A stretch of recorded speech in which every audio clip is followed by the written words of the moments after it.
Hey, Dragon. Hey, cool gamer. Be right back. Husband's work clothing is going to be. You're doing laundry. I did that late last night. I had to wash all of the bedding and everything else. And the sheets I have, like, I've got extra sheets and stuff to put on mine and my son's bed. So with him, I just switch them out every time one's dirty or whatever. But with mine, I love my one set because they're soft. So I always have to wait. I don't have to, I just choose to. So I was on Amazon and I was looking at, I don't know, I love to read. So I was just looking around, and I was like, what could be my next one, right? But before I did that, I ended up watching this movie, and it was based on a true story about a woman who faked being insane to get into an insane asylum. And she got in and she was there for 10 days. And it was just horrible, horrible, horrible. So I watched that. And then I came across this book on there, and this one is called Letters from the Looney Bin.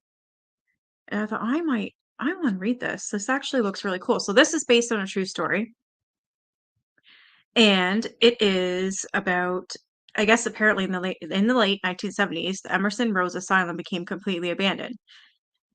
Literally, like patients, doctors, staff, nurses, you name it, they all just vanished and nobody's seen them again. So that's a little weird if you ask me. But apparently, a stack of bundled letters was found inside a mattress. In the Emerson demolition, they found it. And these letters all addressed to some phantom person named Dr. Quill. And I guess basically it's from the patients writing to this doctor. So I don't know. I'm going to read these. We'll see what actually happened. It's a true story. And a lot of them, a lot of these patients had their names changed. And I think, yeah, Dr. Quill is not even the real name either.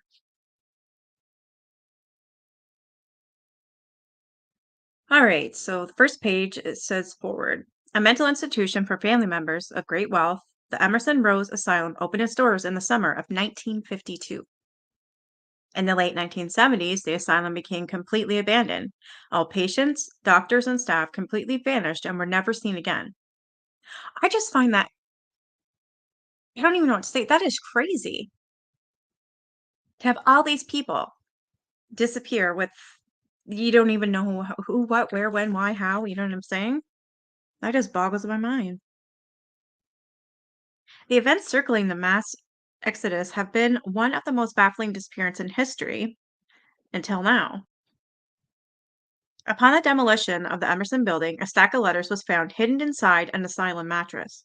These letters were addressed to Dr. Quill and written by the patients as they documented the final days of the Emerson Rose Asylum.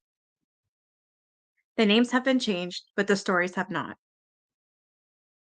Though their identities are protected, the essence of these patients' challenges, triumphs, corruption, salvation, and most of all, their human spirit, has been untouched. Their journey will become your journey as each patient retells their personal story in these letters from the Looney Bin.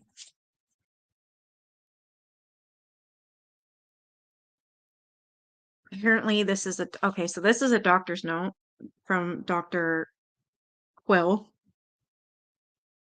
September 13th, 1978. I do pray these letters land in the hands of good valor. For if on the contrary, then the secrets which seep through these walls will be forever sealed. I would have favored the allocation of more time. However, recent events have not afforded me such luxury. Hey there, hi guy. Hey Teresa. This annotation will be minimal. However, I feel the enclosed letters tell the story more than I could ever herald. I find it admirable that the patients truly believe they will be victorious, though I'm afraid when this mutiny concludes, they will completely perish. The chain of events has prematurely set in motion that which cannot be undone. My own fate is of great uncertainty. If it comes to be that I am not a casualty of this war, then there is a probability of great measure for the enclosed letters will leave these walls. From there, it would be most desirous, Oh, dear Lord, I must immediately bring this note to a close, for I can hear through my door the battle has ensued and has, oh, dear Lord, Lord, help us. Godspeed! Exclamation mark. Dr. Quill. Hey, you gotta stop touching that. Who the hell are you trying to chat with, Claire? Girl, you're listening to three lives at the same time. That's how, oh my gosh. Well, I'm glad you're not in any pain. Listen, miss. All right, now we are on to these letters. It's not a huge book, so it won't take me that long. Probably just, well, maybe 3 days. So, chapter one is called Screaming Mad. And this is 11 months prior to the building or to the disappearances of all the patients and all the staff and the doctors and the nurses. So, October 29th, 1977. Hi, Dr. Quill. My name is Sable, and I scream. I would imagine. Not a copy. So they, the Whiteys, lock me in my room to scream so they don't have to listen. I scream and scream until blood spurts from my mouth. Then I like to put my fingers in the blood and use it as red paint to wipe all over the precious padded white walls. That always makes me laugh really loud. Well, until a nurse comes and pokes me with a needle, then the laughing stops. I think the Whiteys like it when I get a needle because the last thing I see before my eyes flicker shut are white coats and big clown smiles leaning over me. I hate all the Whiteys here and mess with them whenever I can, like at meal times. I wait until none of them are looking, then duck underneath one of the long metal food tables. Once I'm comfortably crouched and out of sight, I let out a blood curdling scream. The Whiteys scurry like rats, looking for cheese to find me. Then, just as one of them spots me, I stop screaming, pull my black hair, reveal my blue-eyed squinting glare, and give them a hard grin.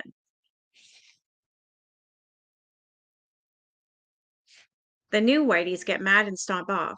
It's funny, the old Whiteys just drag me out from under the table and get a nurse to stick me with a needle. I don't think that's funny.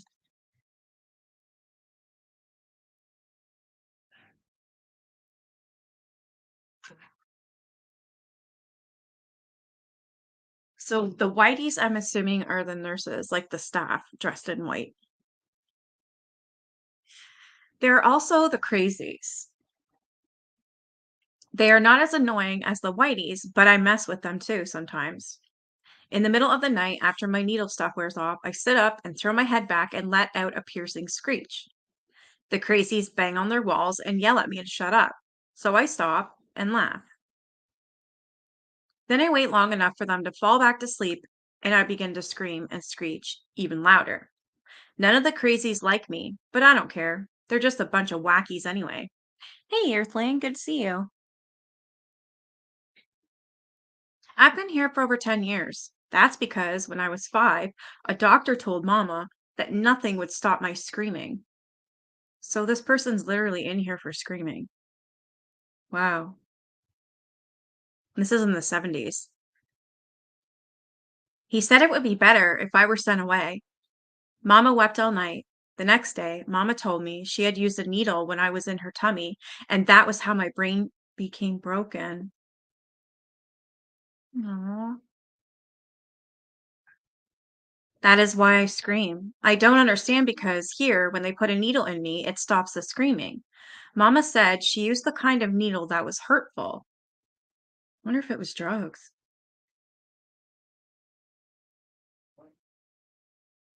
Yeah, it's a book I ended up ordering. It's not very big, but it's just fascinating. I mean, literally, this Emerson Rose Asylum somehow became completely abandoned. I mean, talking doctors, nurses, staff, patients, they're gone. Absolutely no trace. Nobody knows what happens. So then one day, and this was in the 70s, so then one day they decide to demolish the asylum. And they find the stack of letters from the patients to this doctor named Dr. Quill. And these stack of letters was actually sewn into a mattress.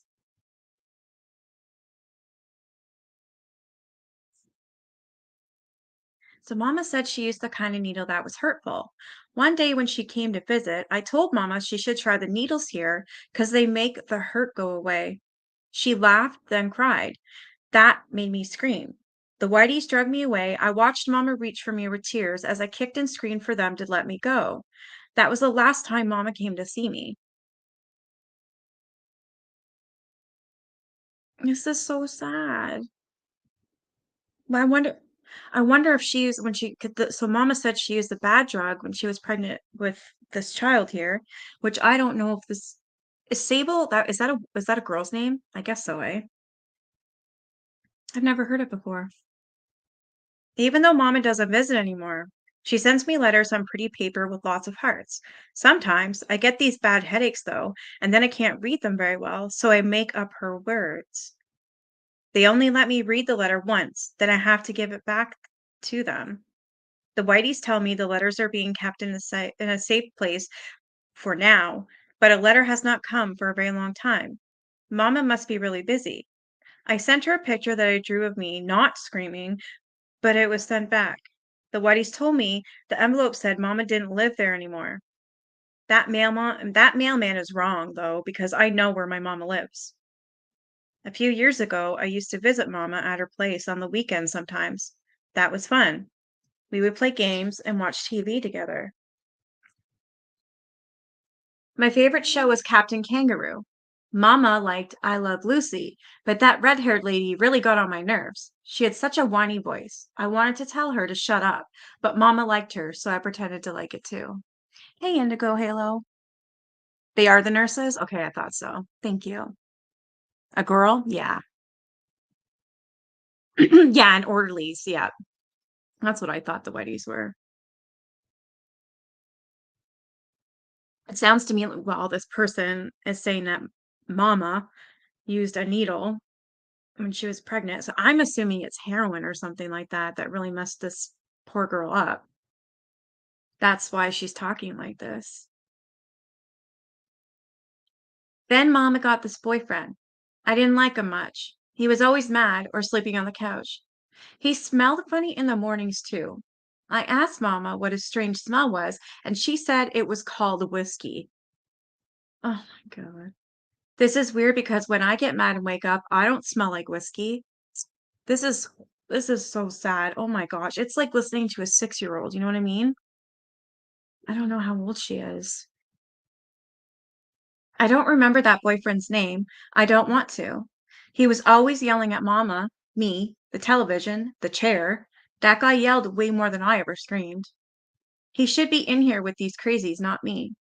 Anyway, that boyfriend didn't like my screaming, so I couldn't go see Mama anymore. She told me it was better that way, so I wouldn't see her get bruises because that made me scream. Mama said she didn't want me to get bruises either. Hey, Dragon. Oh my. I miss Mama a lot. I think about her all the time. I have tried before to stop screaming for her so we could live together again. I took the medicines, did the things they told me to rest my mind, but the Whiteys always find a way to make me scream. Once I went 3 whole months without screaming. Wow, that's amazing.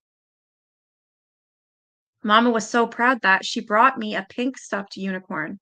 I named it Hush Hush and kept it next to my sleeping pillow. Then one night I went into my room and found my unicorn on the floor with its head torn off. I screamed so hard that it took 6 Whiteys and 3 needles to make me stop. After that, I decided it would be best just to let myself scream. It was too hard to make myself stop. What would make this person scream? Does anybody know? Could it be from drugs? Because this is the patient writing to this doctor, right? Dr. Huxley wouldn't have let them do that. He would have made them Whitey's leave forever. Mama always came to see me when Dr. Huxley was here. He let me keep anything she gave me. It was good then, but he's dead now. And then these other Whiteys came, and they're meaner than Mama's boyfriend is. So I need to leave, and I will get to leave soon. Yeah, he was. And I don't know if this is a child or not, because I don't think in the 70s children go to asylums. I mean, I don't know. Yeah, oh my God, I've literally been so broken. I tried to scream myself to death. Oh my God, I'm sorry. This new doctor here says he can really help me. The crazies say not to trust this new doc, but what do crazies know? The new doc told me he would fix my throat, so I will never scream again. Oh no. He's not nice like Dr. Huxley, but he's not stupid like the Whiteys. Anyway, I'm just excited because once the doctor fixes me, I'm gonna call and tell Mama. Then she won't have to be sad anymore and I can move back with her. The first thing I'm gonna ask Mama to do for sure is paint my room all pink. I don't want any white walls. Frustration, people not listening to her. Yeah. Anyway, I can't remember this new doc's name, but he seemed really nice when I met him. He's not one of those talking doctors that are always asking you stupid questions about your mom and your dad. He's the kind of doctor that fixes broken parts on people. When I see him again, I'm going to ask him his name because when I get home, I'm going to get a kitten and name it after this doc. I hope his name isn't something stupid like Henry. Mm. The annoying part of this has been the crazies. They kept telling me to stay away from this doc. That's just because Smacky Jackie went to go see this doc a few weeks ago. She was really bad off. She is always hitting everyone, and not just slaps or little punches. She likes to clinch her hand into a real tight fist, then walk over to someone and start pounding on them as hard as she can. She is strong too. She hit me once, and I broke out into an uncontrollable screaming spasm. It freaked her out so bad that she took off running. She still won't come near me. So this doc was supposed to do something so her arms wouldn't hit anymore, but I guess he had to cut off one of her arms instead? What? This is in the 1970s. Cut off her arm. You can't just cut people's arms off.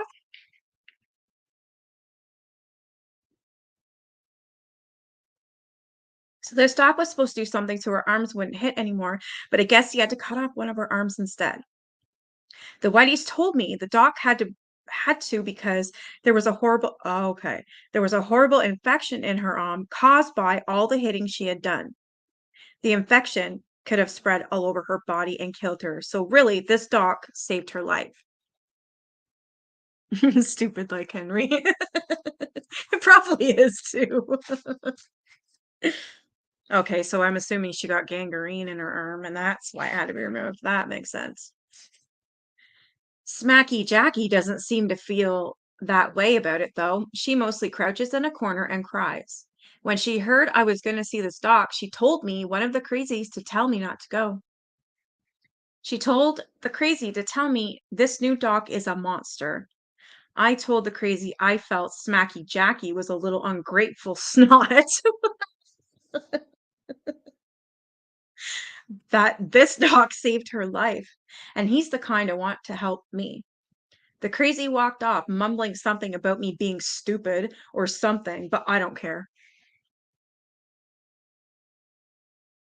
Anyway, tomorrow's the big day. I told all the crazies how I would miss them once I moved back to Mama's. I won't really miss them though. I just wanted them to know I was going to go home. I already have all my stuff packed up. I also told one of the Whiteys to call Mama and let her know I'm coming home. The Whitey just nodded with a strange smile and then coughed and then laughed.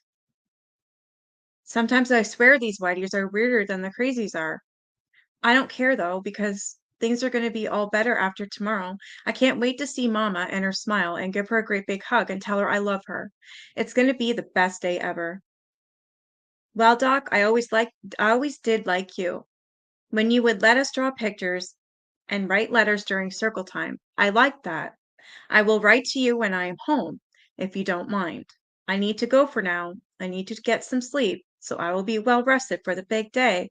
Don't let these crazies drive you crazy. I know, right?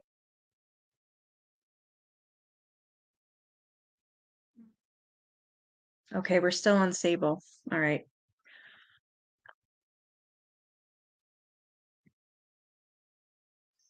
This place is where the hell even is this place? It's called Emerson Rose Asylum.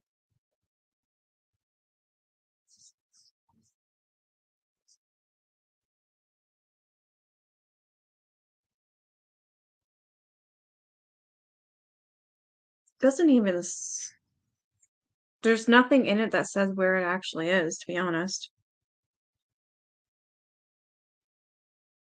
November 29th, 1977. And it's been 1 month now, Dr. Quill, since that doctor fixed my throat. The whiteys always mock me whenever I walk by. They stare at me with their condescending smiles and then cup their hands around their ears, pretending like they are trying to hear my silent screams. Oh my God, please tell me they didn't take her voice box.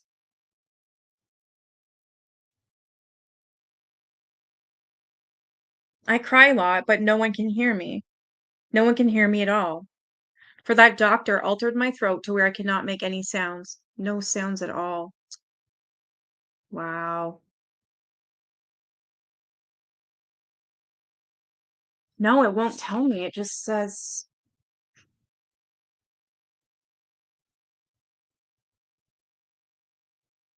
I don't know. It won't say. That's weird. It just says a mental institution, Emerson Rose Asylum.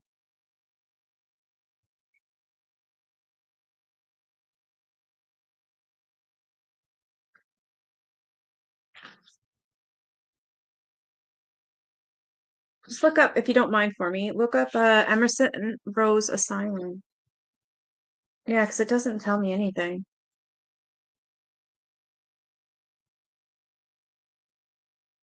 They allowed this to happen to me, those white coats. So now, when I see any of them, I smile quite sweetly. But once they are within range, I give them a solid fisted blow to the stomach, which always removes the goddamn smirks off their faces.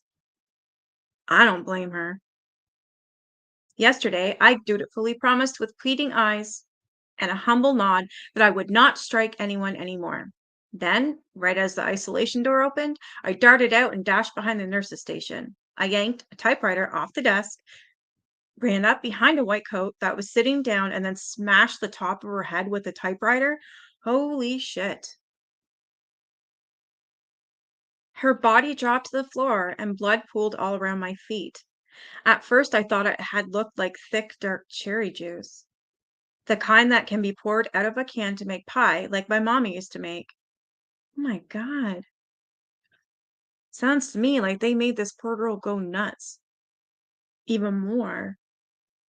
I dropped the typewriter, squatted, and took a deep sniff of the puddle around my feet. The smell made me half cough. It was nothing like cherries for a pie, and I leaned slightly forward, dipped my finger gently into the blood, and wrote Mama. Oh my God. This is what I found. Is the letters from the loony bin true? Yes, it is. Yeah, that's where, yeah, it's a true story. The story is fictional, but how their letters are written makes the reader believe they are real. Where'd you find that?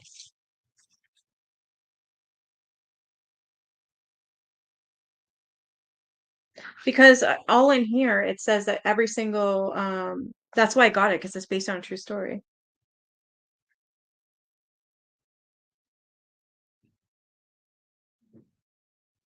Like everything, like it's a fictional story, but all the names have been changed. Try looking up the Emerson Rose Asylum. That's gonna make me angry because I thought this was true. Although I never did look it up.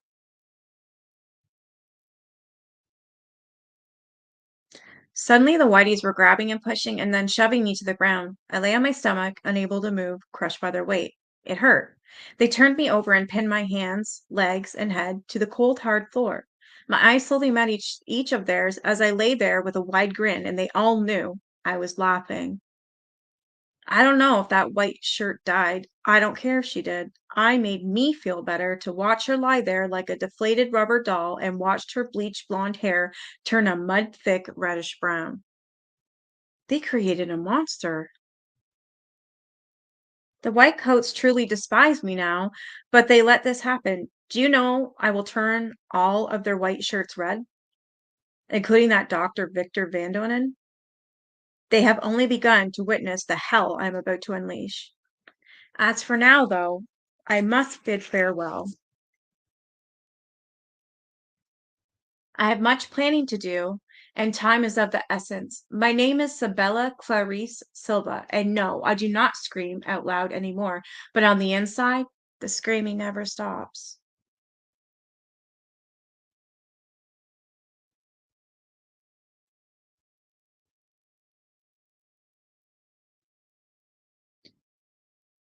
Okay, number two, The Eve Lull, December 24th. Oh, this is Christmas Eve, 1977. It was most important that I compose this letter to you now, for I cannot endure the anticipation much more. I cannot wait one more second in false hopes that he will suddenly step through the door. I have waited so long now. Days have turned into months, months into years, and yet he is not showing. Where is he? The thought of him never showing is maddening. He knows of everything. Would he not know my need of his presence through that door tonight? It is, right, the high guy? Yeah. Like, it's true what happened to the hospital and whatnot. It's everything's been changed though. Because it says the names have been changed, the stories have not. Though their identities are protected, the essence of these patients' challenges, triumphs, and corruptions and salvations, most of all, their human spirit, remains untouched. Their journey will become your journey as the patients chronicle their final months in these letters from the loony bin. The snow is falling again this year. The ground is as white as these walls. I see the flurry of snow is growing thicker. Is that what is stopping him? I must tell you that this is what these new ones, tell me every single year. They tell me that the weather has forestalled him from arriving. Many times I have believed them, but I do not believe that is the reason at all. Where is he? For I have been so good. I really have, except for that one occurrence when I bit a piece of the nurse's ear off. Holy crap.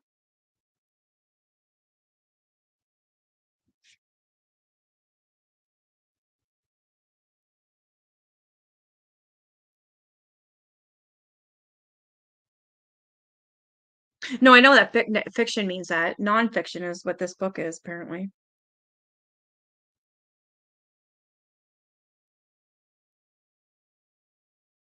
Oh, where is this goddamn hospital? I think this is a different person now, I think. They haven't said their name, but I believe it is. So except for the currents when I bit a piece of the nurse's ear off. I must say, though, that nasty woman deserves such a demise. I did not need that shot. It was most unjust. So I do believe the red man will not hold that against me. You're freaking out. So I do believe the red man will not hold that against me. I wonder who the red man is. But then where is he? I've always wondered if he really wears all red. I wager he really wears black. I wager he really wears black. Ha! Would that not be the discovery of the century? Hold on, there's a noise. It's footsteps. They are heavy steps that are getting louder and louder. Could it be him? Balderdash, no. I know these sinister steps, and they are not the steps of the red man. I know those steps. It's that orderly who is always trying to walk inversively so he can deceive me, but I know it is him. Bastard asshole. My body may be thin and frail, but this brain inside my balding skull is a strength beyond his simple comprehension.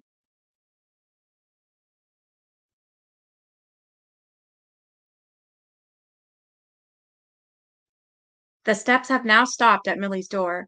Figures and little The steps now have stopped at Millie's door. Figures and little whore. She would give it up to the Easter bunny if she thought it would get her a bigger Easter basket. Ha! I have known walls smarter than that dumb broad.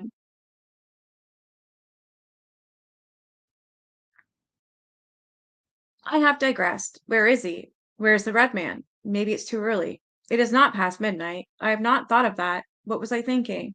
He would never come the night before. I must, I shall, wait a couple hours. I can wait an hour. I do not want to fall asleep in Mrs. Presence, though. I will need to think of something to keep me awake. I know I could think of what I will say when he arrives. I haven't really decided much about that yet. What will I ask him? What would he know? He knows a lot about others, although the only thing I want to know would be about all the bad stuff that the others are doing. Like, is that doctor banging Millie? Jesus Christ.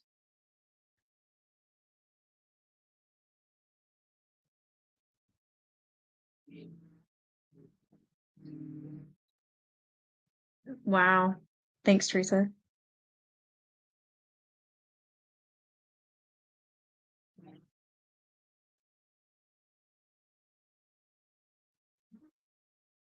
Like, is that doctor banging Millie? Hell, everyone is banging Millie, so that is nothing to know. I wonder what he would know about the freaky guy with no legs who sings that same song repeatedly on top of old Soki. Moron. We all know it's on top of old Noki. Or what's more likely around here, on top of old Millie. I suppose there's nothing really to ask of the man in red. I really only want my bike, as I have every year, my beautiful red bicycle. Oh, wow, that's horrible, Indigo. I love that movie, That High Guy. Love it. Okay, thank you, Teresa.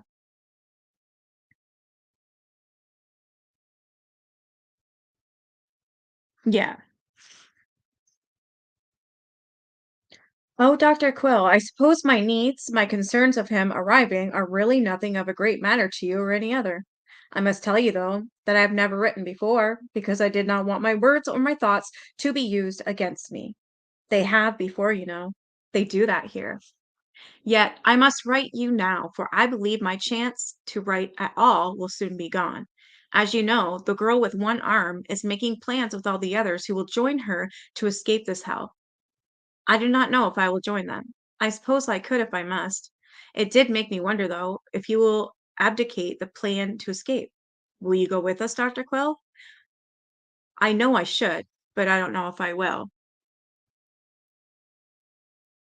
The girl with one arm says I could be so helpful.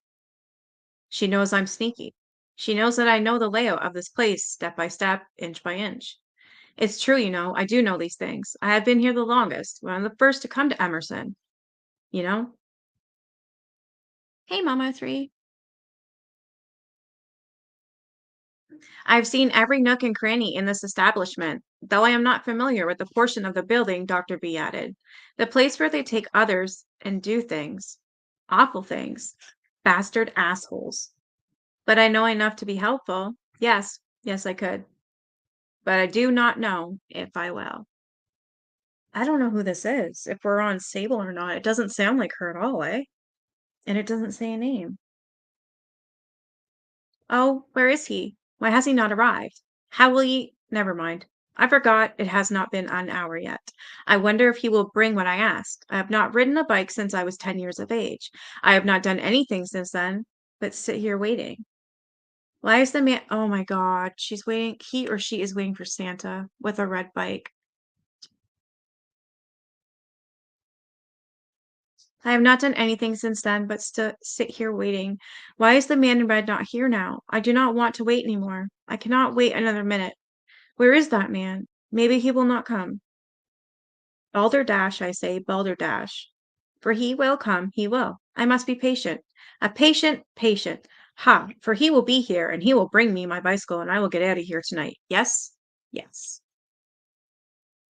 However, Dr. Quill, this time I will ride my bike so fast they will not catch me. No, no, not like those bastard assholes did when I was 10, yanking me off my red mean bicycle. I told them my hands were bloody from falling down, but no, they did not believe me. They had to believe that little bitch who said I stabbed our father to death. Little whore, I hated him. That father, bastard asshole, bastard asshole. I still do hate that man. But she did not. She tried to stop me, my sister Millie. But in the end, it looked like she helped me with stabbing him. That is what I told them in my confession.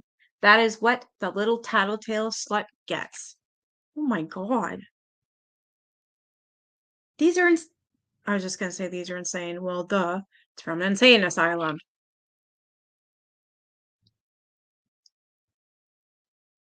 So a 10-year-old child, I don't know male or female because it does not say, stabbed their father to death.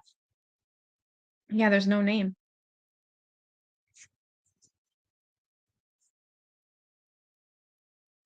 Of course, they had to send Millie and me here together. They could not have the truth come out about the state governor.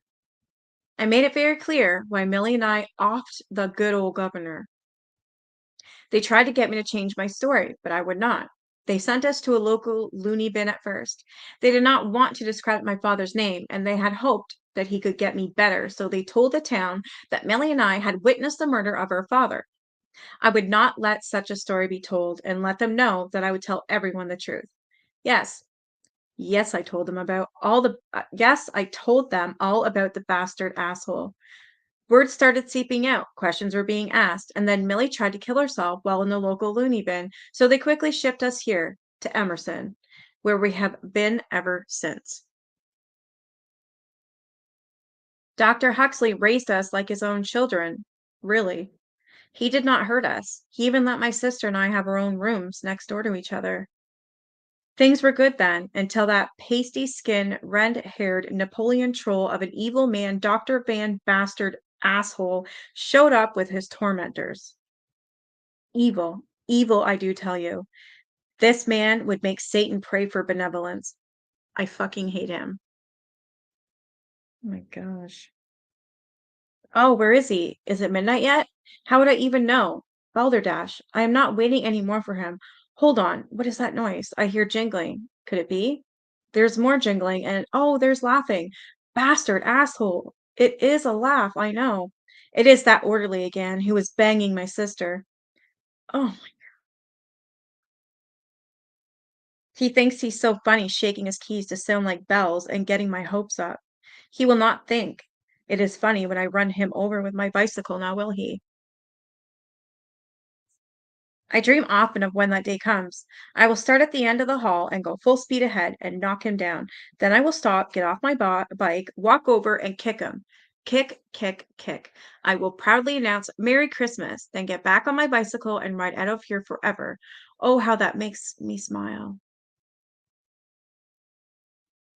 No, no, I can't do that. I cannot kick that bad man, for that would make me a bad man. Oh, okay, so this person's the brother.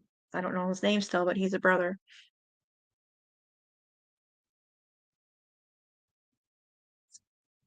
A lot of the alls I know is that the names and dates and a lot of this stuff has been changed and probably amped up.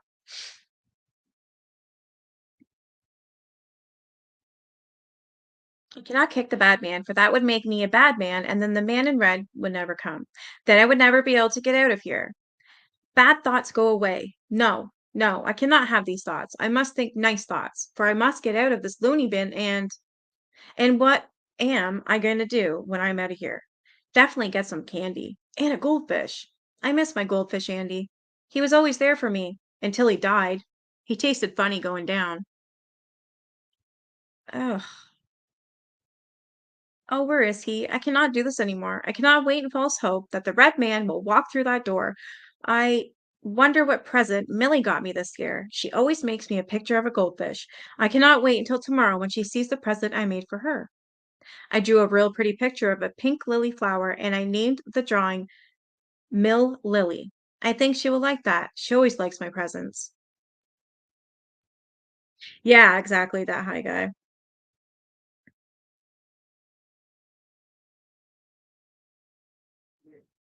Yeah, there was a lot of missing people. Yeah.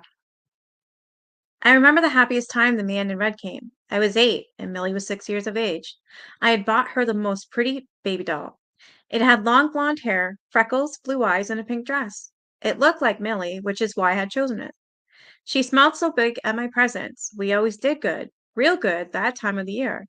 Mother would decorate every nook and cranny of the house in celebration.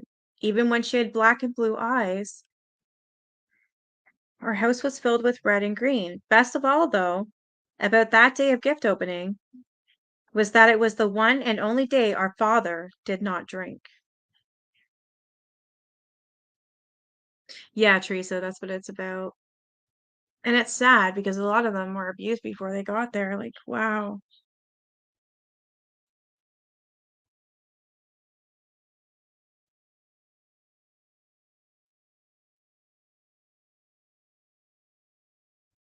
Out of respect of our Lord's birthday, our father would jest, I will not drink today for Christ's sake. He would laugh, mother would not. Yeah, Teresa. Once a year we escaped his drunken wrath. With his dark hair and dark eyes, father seemed an 8-foot tower of a man. Everyone became silent when he entered a room. He dressed in crisp suits and shiny crocodile shoes.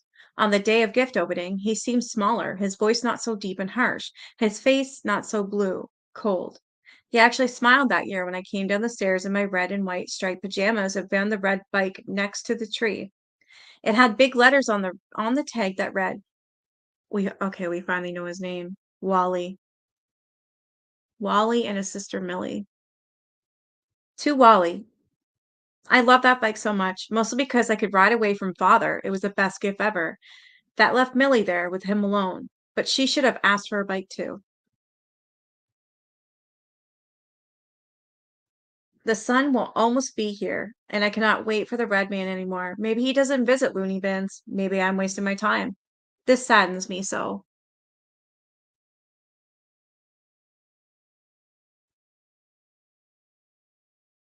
Maybe he or it is them.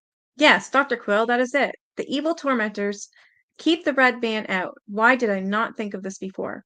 For the man in red always came when Dr. Huxley was alive. The man in red always left a gift with my name on it. Never a bike, but I had not asked for a bike back then. I did not want to leave when Dr. Huxley was here. Now that they are here and those evil tormentors know I wait for the man in red, they also know that he would help me, so they keep him out. Yes, they lock all the doors and have all the night guards keeping watch. It all makes sense now. They will not let him in here. Then that means I will never see the red man. I will never have my bicycle. That means I will be stuck here forever. I cannot be here forever. No. No, I must get out. I must leave and go where the red man can find me. I will tell Millie.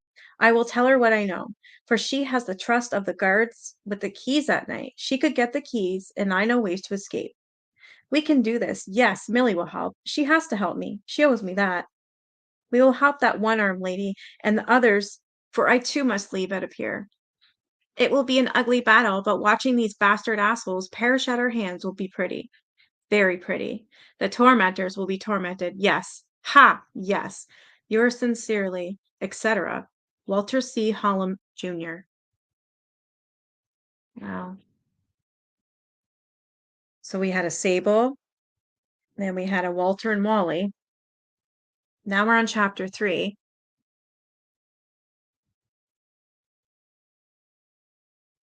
Oh, wow, Indigo Ale.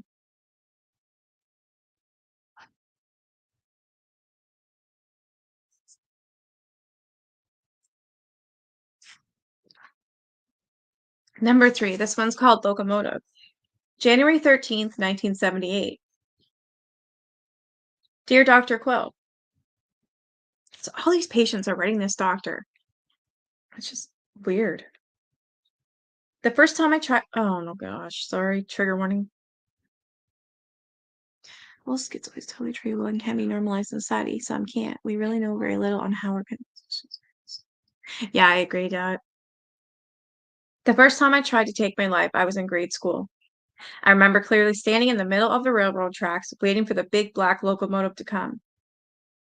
The morning dew had formed gently on the long tracks of rails that surrounded me like a hug. I stood with my feet shoulder width apart, hands on my hips. I was wearing my mother's white ruffled dress with pink flowers. Okay, so we know this new patient. Yes, Teresa.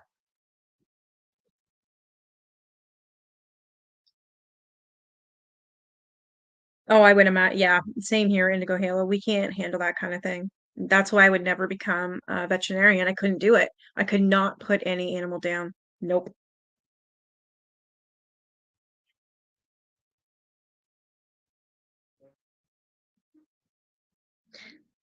So this one's a girl.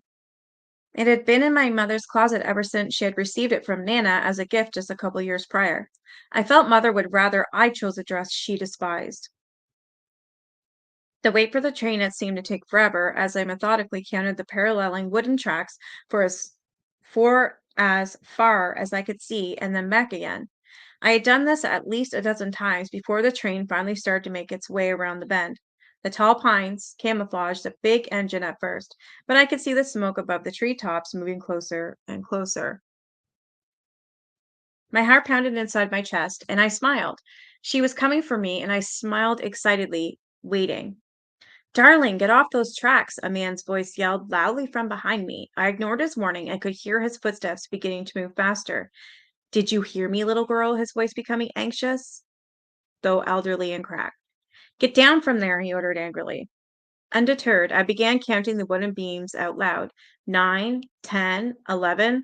The old coot yelled at me again, but louder, quicker. I continued counting, louder and quicker. My toes on my mother's pink heels now began to vibrate more and more. My eyes fixated on the bend that the fast approaching locomotive would come around, for I had wanted to meet the lady eye to eye. The old man began screaming, Move, move, and I could hear his feet stumble in the gravel as he ran towards me. I continued to stand stringent and tall as I watched for the roaring engine, and finally she came out from around the bend. Her bright lights forced me to close my eyes so that I had to squint, making it hard to stare into her face. I glanced up. The smoke coming from the top of her head looked like a long, billowing ponytail. The conductor must have noticed me at that point, as the screeching sound of the train's brakes grabbed the tracks and the loud horn began blaring. The ground shook, something fierce below my feet, and the horn blared, piercing my ears. My heart pounded so hard it hurt my chest, but I smiled nonetheless.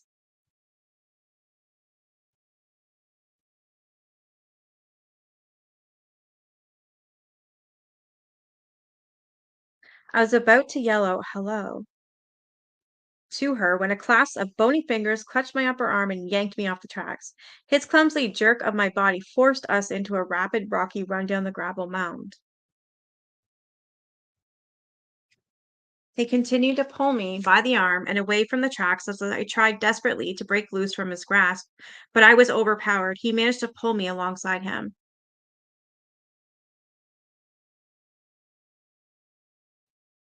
Yeah, I believe so too, Teresa. Didn't you hear me, young lady? The old man yelled into my ear, competing with the thunderous roar of the train.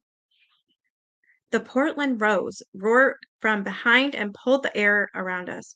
I stopped and his clutch loosened. I closed my eyes tightly and imagined that her engine arms had reached out, grabbed me from the old man's tight grasp, and thrown me underneath her wings. I waited and waited as I felt the breath of each boxcar pass by me. Eventually, the air went silent. I slowly opened my watering eyes and found the old man looking directly at me. At first, his eyes revealed a dark, ugly glare, then widened in dismay upon seeing my face, and he dropped his grasp. Well, he said, wiping the dress as if the dirt was on it, as if there was dirt on it, at least you're all right. I said nothing. What's, your name? His voice was hoarse. My head dropped. Michael Richardson Jr. Oh, fuck, it's a boy. Oh, so imagine he's gay. That's why he's wearing his mother's dress. Oh, boy. My head dropped. Michael Richardson Jr., sir. Ah, I see, he said. You're Judge Richardson's boy. He lifted my chin and gave half a smile. Well, son, do you have other clothes underneath there? He tugged at the dress. I nodded. Well, then, it would probably be best to get you home in those underneath clothes, don't you think? I walked over to where I had left my Buster Brown shoes and kicked off the pink heels, unzipped the back of the dress, and pulled it over my head. Probably best we just leave those here, son, he said kindly. I dropped my mother's dress and pink heels on the ground and walked slowly back to the old man without looking at him.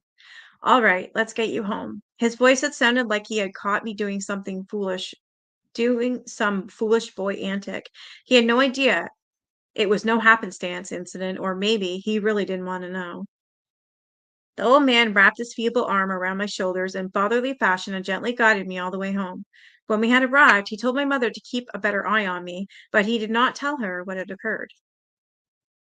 Remember what I told you? He said, winking at me and then tipping his hat as he walked away. But to this day, I do not remember what he told me. We had walked for what seemed like forever, and although the old man talked on, I had not listened to his words.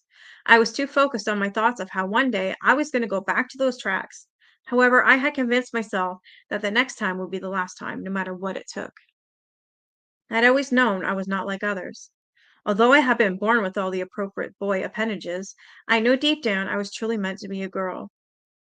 Oh wow, this is actually going to be interesting. I want to hear about this story because I've always known I was a girl and I'm not bisexual or anything like that. So I want to know what goes on in his head. So I always known I was not like others, although I had been born with all the appropriate boy appendages. I knew deep down I was truly meant to be a girl. Maybe there was some mix up in the souls of heaven's exit gate, or maybe like someone born with six toes, it just happens. Whatever the reason, it had never mattered much to me that I was a girl on the inside, but to my father, the Honorable Judge Richardson, I was to be an all-American boy. 100% of the time, even if he had to beat it into me.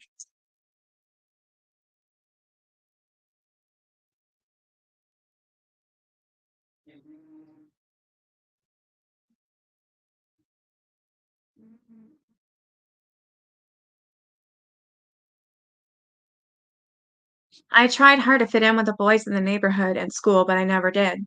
They wanted to fight and wrestle and were always up to juvenile mischief. They found spitting and punching funny. I found it atrocious. Besides, I already had plenty for the boys to tease me about with a pair of oversized ears that stuck out like television antennas and a nose twice the size of my face. I was a scrawny and clumsy kid, never the first pick in any sport. On the playground, I would always watch the girls and wanted so much to be with them. My looming at them actually helped me in a way because the boys mistakenly thought I was a girl. Crazy. Hey, Sally.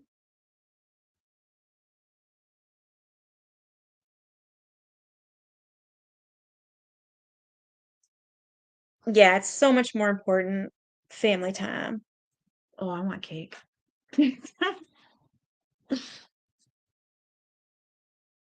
I had learned at a young age that any urges to be a girl needed concealed. My father would rather I lay dead than to even mention any talk of my girl tendencies. When I was 6 years old, my mother had taken me to our neighbor's house. The women had all sat in the kitchen talking away while I played dolls with Abby and Maggie. Their brothers were playing baseball outside. For some reason, my father had gotten home early that day and had come over to let mother know. He had not seen me playing with the boys and immediately asked her where I was. I could hear the fear in mother's voice as she pretended like she didn't know. I heard him coming down the hallway, and then he barged into Abby's room to find me having a tea party with the two girls and the dolls. He stormed over, grabbed me by the back of the collar, and dragged me outside to the front porch. You never, and I mean never, play with dolls. Do you understand me, boy? I tried not to cry because he would have hit me if I did. So sad.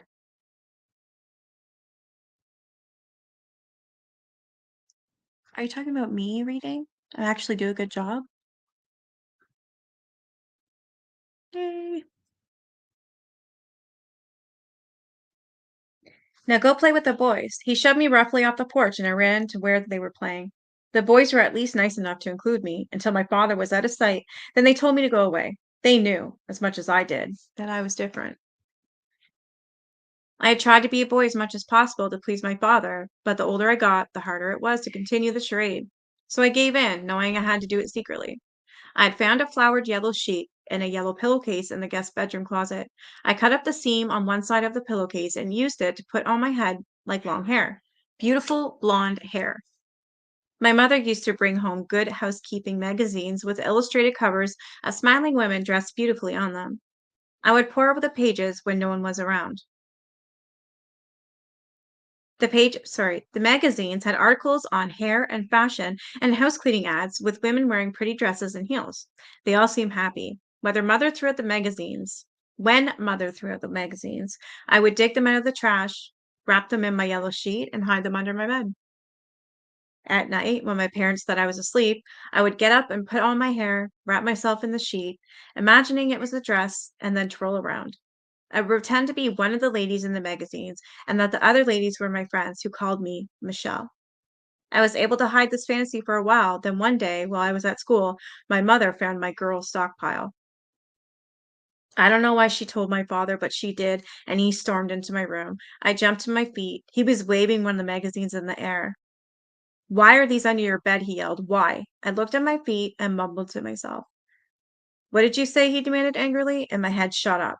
"I said I like the way the women dress," I repeated defiantly. "What do you mean you like the way they dress?" His voice lowered. "Because you think they're pretty?" He continued. "Right? Yes, that's it. Now that's my boy. Now all we need to do is get you playing ball." Ugh. "No, father," I shook my head. "I don't want to play ball." "Don't be a fool. All boys want to play ball. Some just aren't as good as others. That's all." "No," I yelled. "I don't want to play ball." "Yes, yes, you do. Now stop being stupid." "I'm not stupid. I don't want to play ball, and I don't look at the magazine because I like girls. Father, I look at them because I want to be a girl." Ah, shit. The back of his hand flew across my face like a bat to a baseball, and I sailed across the room, hitting the dresser first on the floor. He stormed over to me, and his fingers wrapped around my throat as he picked me up by the neck and thrust me up against the wall. "You listen to me, real good boy. Never," his grasp shook my body. "I mean, never will you speak like that again." His fingers tightened as I struggled for air. "Or I swear to Christ that I will beat you so damn hard that your own mother wouldn't even recognize you. Do you understand me?" I continued to grasp for air as tears streamed heavily down my face, and with that he let me go, and my 10-year-old body fell to the floor. The old man found me standing on those railroad tracks the next day. That's so sad. Oh, no worries, super snooper. I can't even say it.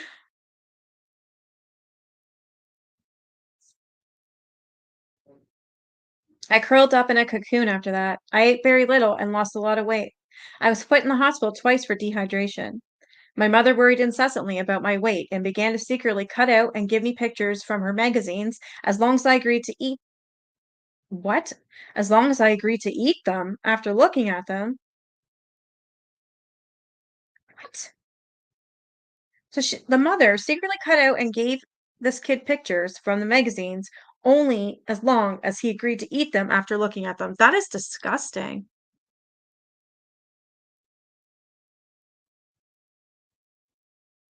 It helped a little, but my marks in school were so bad that by the end of the school year, I wound up being held back a year. That's when I met Johnny Lewis. He was a known troublemaker and a loner too. Johnny's mother died at his birth, which sent his father into an alcoholic downward spiral and why he was well known as the town drunk. He was also the mayor, so everyone looked the other way, especially when Johnny was causing problems. I don't remember how Johnny and I had become friends, but by Thanksgiving, we were hanging out all the time. I remember this mostly because it was on Thanksgiving Day that Johnny and I began the first of our many house break-ins. Oh, hey, Deb. Johnny and I had been walking down the street in silence, for neither of us wanted to talk about our turkey day. The Baxters had walked out of their house with their perfect little daughter and son in tow, happy and holding hands. It was like a Norman Rockwell painting, and something about it set my soul on fire, and Johnny's too. I wish I could bash those smiles off their faces, I blurted as we watched the Baxters drive off. Johnny looked at me shocked, then laughed. If I could get away with it, I would. I bet they wouldn't be so smiley if they came back and their perfect little home wasn't so perfect. Johnny stopped. What are you talking about? Come on, I smirked. I will show you what I'm talking about. Right? Indigo Halo? No, I wouldn't either. That's just, no. I get that he doesn't understand, but doesn't give you the right to beat the shit out of your child and choke them half to death to scare the, ever loving murder into him. I mean, I get it. Especially in the 70s, right? I understand. Doesn't give you the right to pretty much kill your own child. I darted towards the Baxter's house and Johnny followed. We went through their backyard and, luckily, they had left the back door unlocked. As we walked in, I immediately saw a baseball bat on the floor and picked it up. Johnny found a golf club in the closet. We destroyed everything in sight.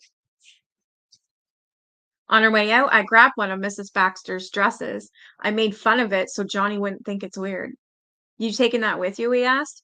I played it off. Sure, why not? I need a souvenir. Something to remind me of what I think her face will look like when she walks back into the perfect little home she keeps so tidy. Johnny laughed. I want a souvenir too, and he went straight to the liquor cabinet. The next day, it was all over town about the poor Baxters. Johnny and I laughed as we read the newspaper in my treehouse. What did you do with that dress anyway? He asked. It's in that chest. I pointed at the brown box tucked in the corner, under lock and key. He nodded. Good idea. So who's next? Next, I asked. We can't stop now. We have the whole town wound up. Johnny was right. We did have the town in fear, and with only one house break-in, something about it felt real good. We need to be smart about it, Johnny. We need a plan.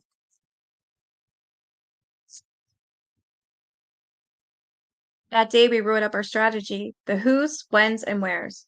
For almost a year, we ran havoc on the town. We only hit one house a month, although a couple of times we waited for 2 months because we were afraid of getting caught. No one had suspected us, and because Johnny had stopped getting into trouble, everyone chalked it up to me being a good influence on him. The town was convinced it was someone else, such as a man from out of town, but only because they were sure no one capable of such violence lived among them. I had quite the collection of dresses. I had several wigs and now some lipsticks too, although Johnny didn't know about that. Whenever possible, I would go to my treehouse and dress up. Oh, but I don't know. I have a bad feeling. Have a feeling Johnny's gonna unalive this poor guy for being wanting to be a girl. He's gonna find out. I don't know. Something tells me. It was a blistering hot summer day, and Johnny and I had been down at the lake earlier. Johnny had been feeling too well from being hungover, so we had headed home early.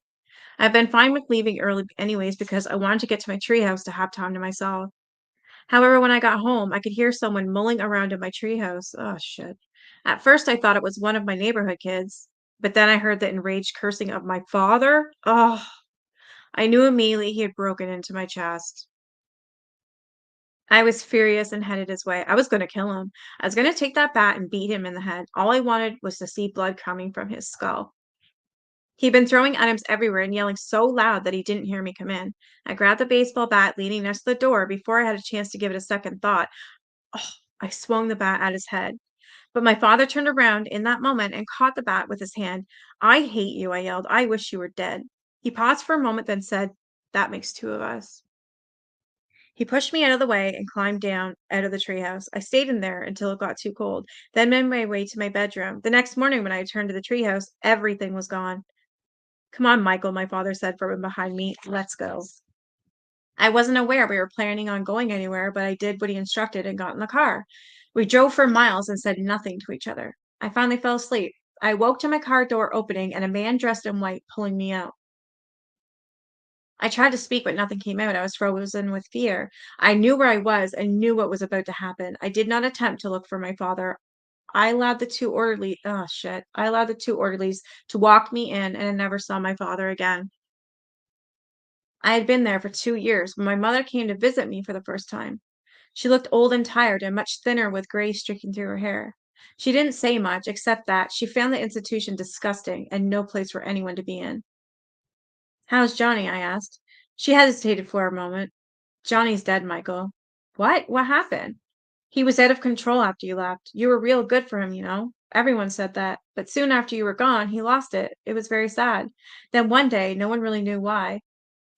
He stole a cart and parked it on the railroad tracks, and the train took him. Very sad. The Portland Rose had gotten Johnny.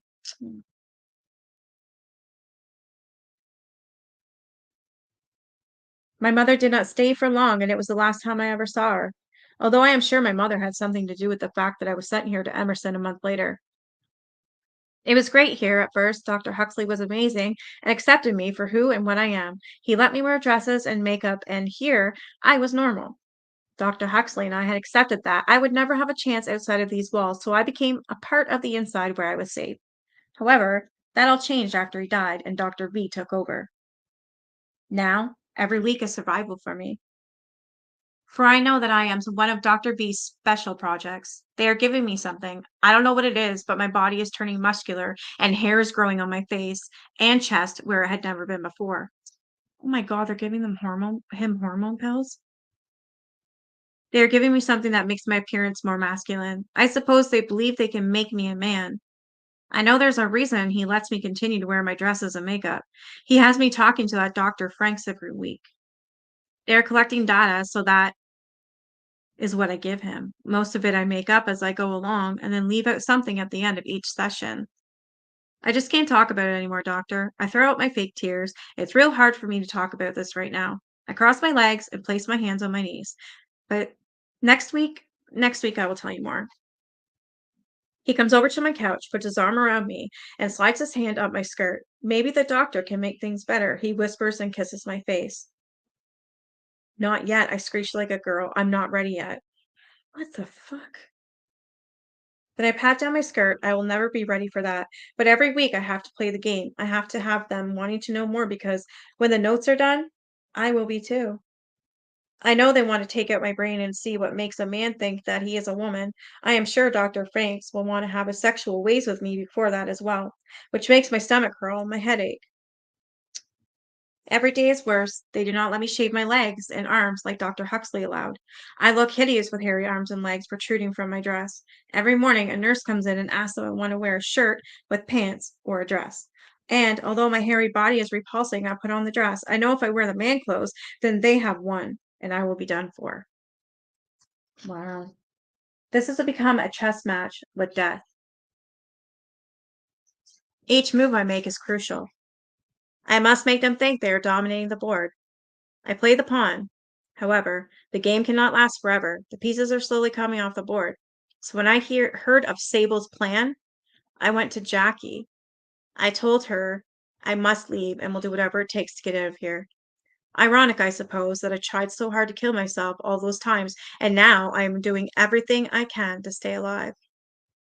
So I am with them, Dr. Quill. I have nothing to lose at this point.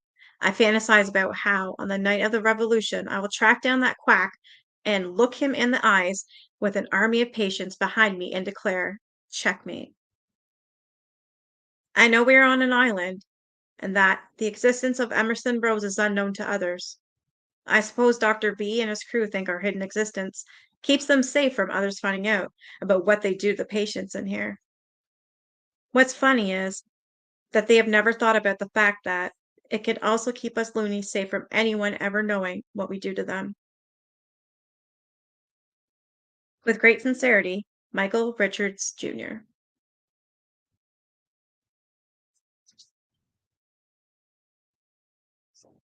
All right, I am going to stop there for tonight.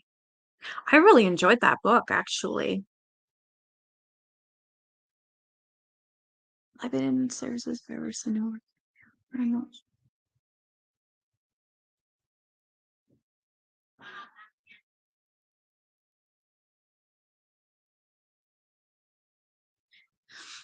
The movie I watched is what wanted me to get this book.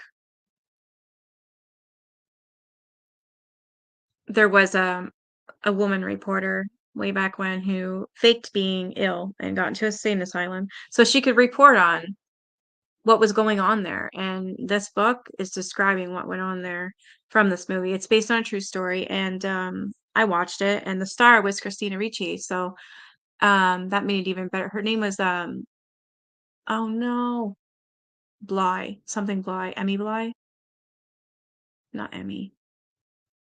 I can't remember now. Darn, hold on. Yeah, I'm glad to see you too, Earthling. Ellie Bly, that's it.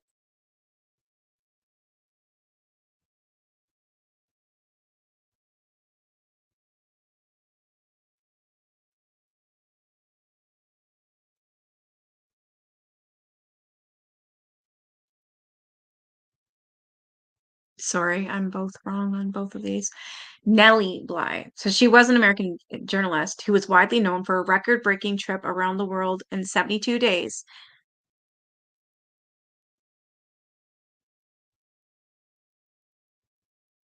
Oh yeah, all these things happened to her. So during her 10-day stay in the asylum, Bly witnessed horrifying conditions of neglect and abuse of the patients, some of whom were mentally ill and needed professional care, and others who were sent there by family members or were suffering from physical ailments. Yep.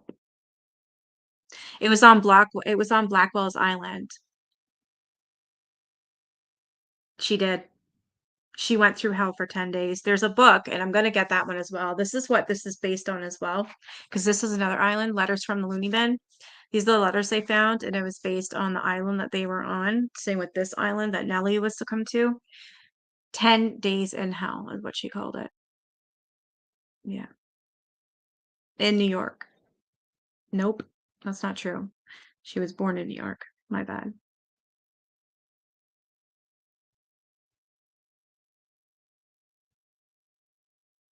So I want to read that book as well.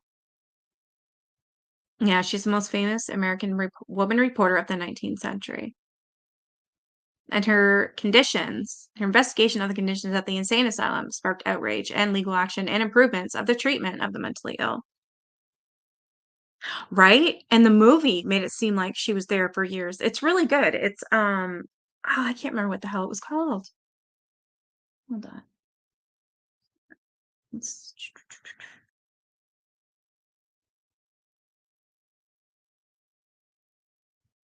it's called Escaping the Madhouse. Yeah, it was good. I really enjoyed it. Um, I watched it's one of those Lifetime movies, but it's actually really, really, really good. Some of them can be like meh, but this one was pretty good. Yeah, they are really good. So that's what it's called, Escaping the Madhouse by Nellie Bly. The Nellie Bly story. It was really good. I watched it, and that's when I realized it was a true story. Well, that's why I watched it because it was a true story. And then when I realized there was actually these books out based off that, I'm just like, yeah, I gotta read these. It is horrific, but I'm glad it happened. Because of her, things changed big time.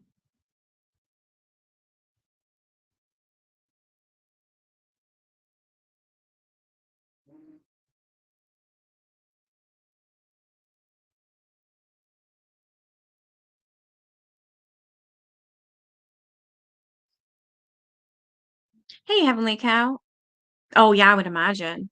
Definitely. She definitely did.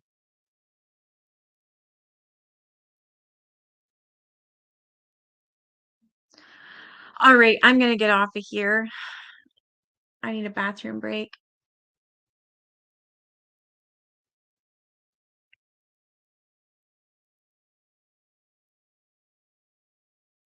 I might have to go live twice tomorrow because well at 7 p.m. I have the Jack the Ripper that I'll be reading, but I think before that or after that I want to read more of these stories. Being impatient in 2000s is bad enough. Can't imagine the 70s or even before that. Right? Exactly. They could do whatever the hell they wanted to you. Whatever they wanted.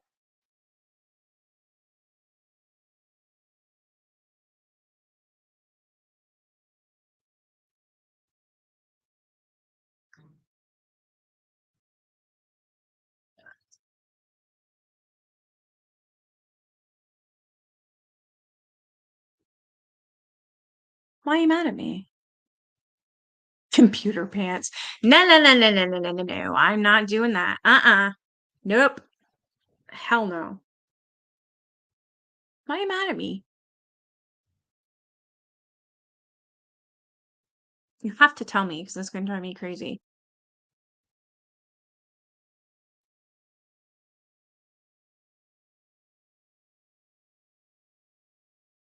Oh, I said I didn't know. I didn't know. Oh, I didn't realize you wanted me to tell you a for sure answer. I just decided to. I was looking at this and I was going to start reading it and I thought, well, I better not because once I read it, I'm not going to want to read it to you guys. Well, I mean, I probably would, but I like going through experiences with you guys.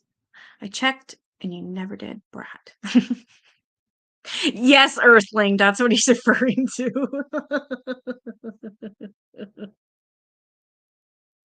KJ style. All right. Thank you guys for joining me. So I'll have two lives tomorrow then. I don't care. I don't have anything to do anyways. All right, you guys have a great night. Thank you. This was awesome, and I'll see you tomorrow night.